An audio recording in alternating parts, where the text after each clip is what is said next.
In this lesson, I'm going to talk about what networking is all about, the basic definitions and things that are involved when we talk about networking. So what is a basic computer network? Think of this as a computer network which primarily is defined as the interconnection of two or more computers.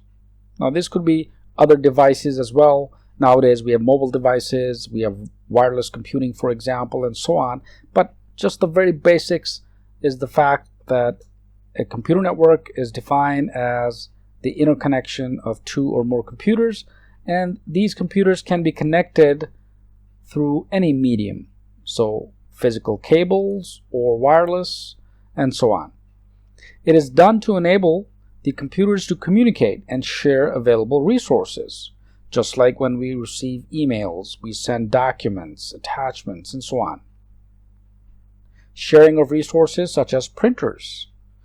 So, for instance, we have several printers within our office environment or home, and all of these printers are connected to your own computer. So that, for example, if you were to print a document, you can send the request to any one of the printers.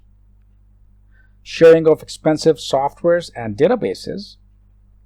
Similar analogy as printers, you can share software, you can share database where you store all the information.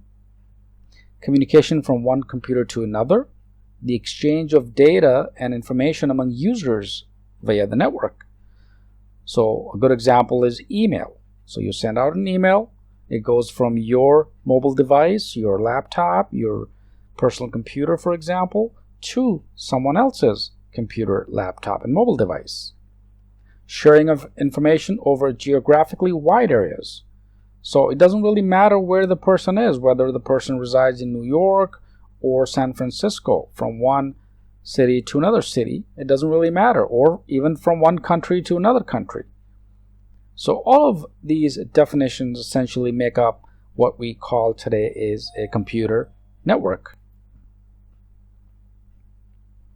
So the components that are required to form a network, a basic network, is two or more computers. We also need cables that can physically connect these computers together, a network interface card, also known as the NIC card or NIC, on each computer, because you'd have to physically connect the two computers together, and what's required is a basic network card. And again, if you're using cables to connect, when we talk about wireless computing, it's a different ball game, and I'll demonstrate and I'll talk about that when we get to that lesson. But just the components, the basic components, you need a network interface card on your laptop, computer, and so on. Other components are switches and hubs also, for example. So a switch, think of this as just a device. It's a physical device, for instance, that allows multiple connections to it. So this is similar to a post office, right? So you throw out a letter in the post office, the mail gets processed, and then the post office identifies where it needs to send your mail to, and it goes there and gets delivered. We also need a component called the software called operating system. So for instance, Windows 8, Windows 8.1 is an operating system. You may have an operating system called Mac OS if you have an Apple computer, for example, or a Linux operating system, a Unix, and so on. So this is what a basic network interface card looks like. So if you were to visually see your personal computer, your laptop, you'll notice something that looks like this. Obviously, you're not going to notice the inside because that goes inside your computer, but the external part is what you will be able to see from the outside. And this is where the cable fits in. So why do we network? I mentioned briefly earlier, but importantly, we network so that we can share our resources. We can collaborate with other individuals. If you're working within an organization, for example, you're sharing documents, you're sharing information, data, and so on. We also network to do connectivity or connect systems together from one country to the other, from one city to another city, and so on. As far as the hardware is concerned, a network allows users to share many hardware devices, physical devices, that is printers, modems, fax machines, CD-ROMs, players, and so on. As far as the software is concerned, sharing software resources simply reduces the cost of software installation and also saves space on your hard disk. So, several benefits of why we do networking.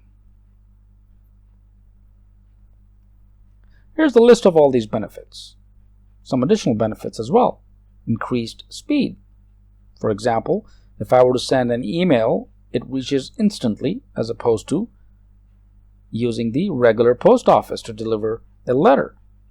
Reduce costs, improve security, centralized software management, electronic mail, and flexible access. All of these are benefits of why we network. Here, just a simple illustration of one computer to another computer, right? So think of this as the source system, the system that is going to send out information, and then, of course, the destination system, the computer that is going to receive the data. So the first thing is obviously the source. The second step would be the transmitter. We need some device that needs to transmit that data. And then step 3 would be the actual transmission, whether it's a cable, whether it's wireless, and so on. And then, of course, the fourth step would be the receiver, and then the fifth would be the destination. So the transmitter, which is step 2 in this illustration, and then 4, which is the receiver, are essentially the same. So you have a network interface card on computer A, and then you have a network interface card on computer B.